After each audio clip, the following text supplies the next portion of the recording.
Okay, Opus. We saw it on a preview screening, as you've just said.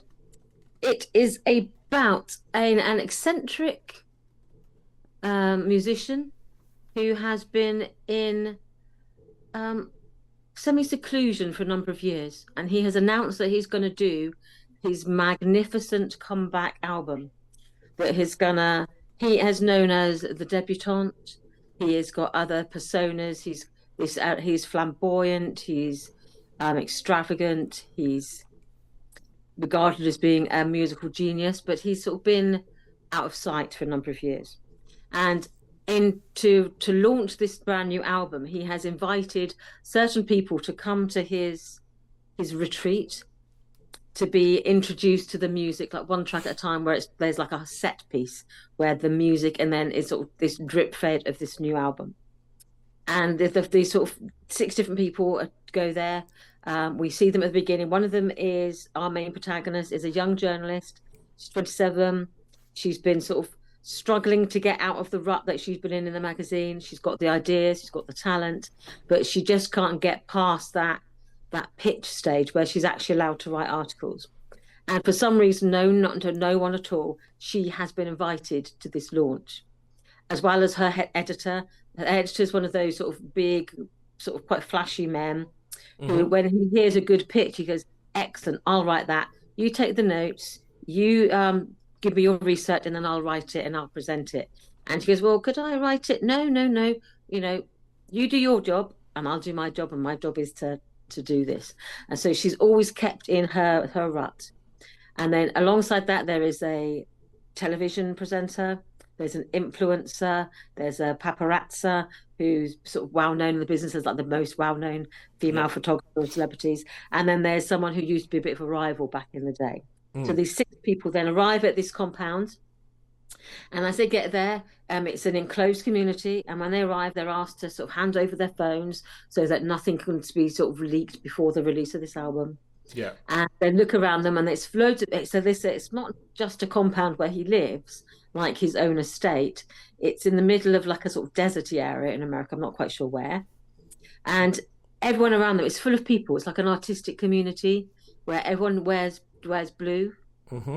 and they wear necklaces with pearls on them, strategically placed. Yeah. And and then they have this sort of lavish banquet where he sort of presents himself and says, you are here to witness the birth of this work of my masterpiece. Yeah. So far, so weird. And as they get there, they find it's just weird that people they've been given I'm their thinking, own. I'm thinking so far so midsummer. Yes. And then yes, and then they each assigned their own concierge who's going to be their escort, who's going to show them around and give them everything they need. But are they a concierge, or are they a bodyguard, or are they A prisoner, like a a, warden. a warder? Yeah. And then one of the guests disappears, one of the people he's invited, and then the person our protagonist, who has a proper journalist, starts to ask questions. And then as she begins to ask questions, so she tries to find out what the deal is about this thing. Strange things start to happen. Yeah. So you've mentioned all this, but you haven't mentioned the cast. So we have I can't. Yeah. Yeah, Our Ayo Edebiri. flamboyant I was going debutante is John Malkovich. Yep. Ayo Edebiri plays the journalist, and you have Oh, Murray Bartlett who plays her boss. He's the flamboyant one, because anybody who knows Murray Bartlett and knows any of his works knows that the man can do flamboyance. we could just So and And my Juliette favourite Lewis is TV presenter, Juliette presenter. Lewis, who is like super. So uh, I always in everything. yeah, Juliette Lewis. I really like it when Juliette Lewis shows up in something nowadays, because I Yeah, mean yeah. she doesn't seem to show up in much, but she No, seems to be one of these people who has been in Hollywood since she was a kid, kid, and yeah. Yeah, now yeah. doesn't care, That's it, doesn't care. exactly. She plays herself. I mean, she's a bit of an icon for me because she plays in a band, doesn't she, and everything. Yeah, she does Yeah, play in a band. She does play in a band. yeah. So I really like Juliette Lewis as a screen presence, and I mean I like that she's on screen sparingly, at the same time as I wish she was on screen more often. So so yeah, okay, so yeah, so Sean, what did you think? Okay, well, yeah. I mean, I John Malkovich was being John Malkovich, really hamming it up, loving it, loving like he does. He's got that whole. I mean, there's a dance sequence where they're all sat in chairs, which I quite enjoy. Actually, to be fair, the music was not Edith Piaf. Who was the magician they were talking about? My babe, Nina Simone, Nina. So Yeah. Oh yeah. Nina, there's about Nina, and then there's a puppet show about Nina. But anyway, it's pretty weird. Billie Holiday. The puppet show is about Billie Holiday. Billie Holiday, that's it. That's what I was thinking. Not Nina Simone, Billie Holiday. Yeah, it's all But about. Nina Simone was featured, but they made a song called Dina Simone, so it was like this sort of weird song. Oh yeah, it's totally weird. Totally, it goes all totally weird, and I don't think there was any real surprises there, Sharon. I don't know if you were surprised. No, I mean, You could sort of see where the film was. you could see where it was going. I think at the very ending, I didn't quite see the very ending. No, I know what you mean. Yeah. You couldn't call it a twist, but the reveal at the end, that basically makes the whole film make sense is at the very end. Yeah, I guess that's really. why. I didn't see it all coming, but as it was unfolding, you're thinking, wouldn't you be thinking, I don't want to stay here now after some sort of weird thing? Well, I just said as soon as they said, "Oh, let's have the phones," I'd have been that. Yeah, like, get me the hell. Yeah.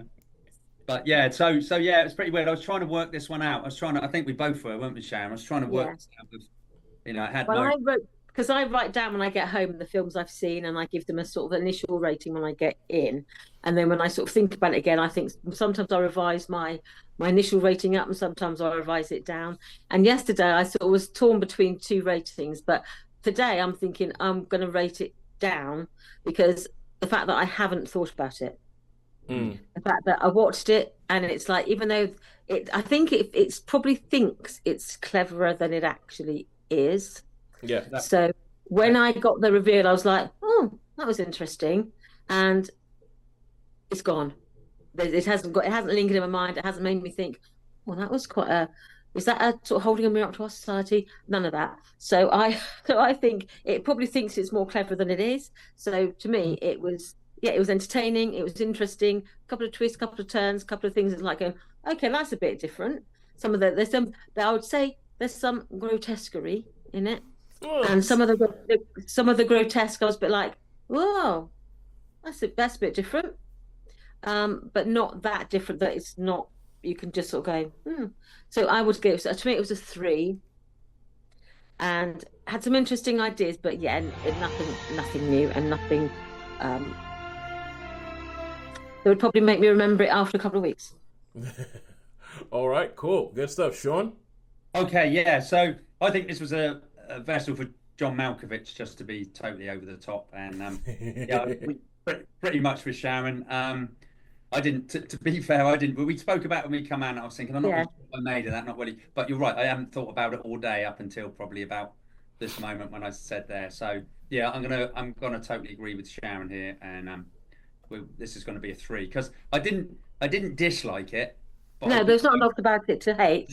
And I totally agree with Sharon that it was trying to be more. It wanted to be more than what it thought it was. It was trying to be too clever, I think, and maybe that was its fault. Well, by the way, I think it was Kentucky. I think it was somewhere in Kentucky from looking at the number plates of the car and stuff. And Well, the thing with it is that I've seen the trailer for this film because I mean it has Ayo Debiri who apart from the fact that I get annoyed because everybody she has not even a Nigerian name, she has a Yoruba name. That's my tribe. That's her heritage. That's where her parents are from and everything like that. And everybody pronounces her name wrong. They keep calling her Ayo. It's Ayo. But yeah. So apart from that, I follow her career and I like to see what she's doing next because she does do weird, quirky stuff. But the trailer for this, I watched it and I was like, it looks like Midsommar. It looks like because it's from the same production company, A24, that kind of thing, and they do sort of like off kilter. I'm pretty sure that they did Us. No. Maybe that was okay. I'm getting confused between A24 and Blumhouse. But yeah, this is Blumhouse, isn't it? No, this is A24. Oh, this is A24. Yeah, this is Blumhouse A24. has something else out now, don't they? About to come out. I don't know. I know Death of a Unicorn is coming. That looks interesting. That's A24. Yes. Isn't that A24? Yeah. Death for Death of a Unicorn is A24. That looks gonzo. That looks mad. But yeah, everything that you said about this film just makes me think, yeah, that was the film I was expecting based on the trailer. It's the film I was expecting based on the trailer. And I feel like it's one of those films that I feel like the trailer tells you everything you need to know. Not that it gives away the whole film, but it tells you whether you will like this film or not. We know where you're going. I saw the first, I think, 10 seconds of the trailer. I was like, no, this is going to tell me too much. So I'm not going to watch it. So I literally started to watch the trailer and I thought, no. I want to go in like it was a secret screening almost. So I like to go in blind. Yeah. And then you tell me the story rather than go in there waiting for sort of these hits to happen or waiting for these moments or. Yeah. All I can say is that I've watched the trailer and like, I don't have a Scooby. I couldn't tell you anything. Yeah. All right, cool. So that is 3 stars for Opus.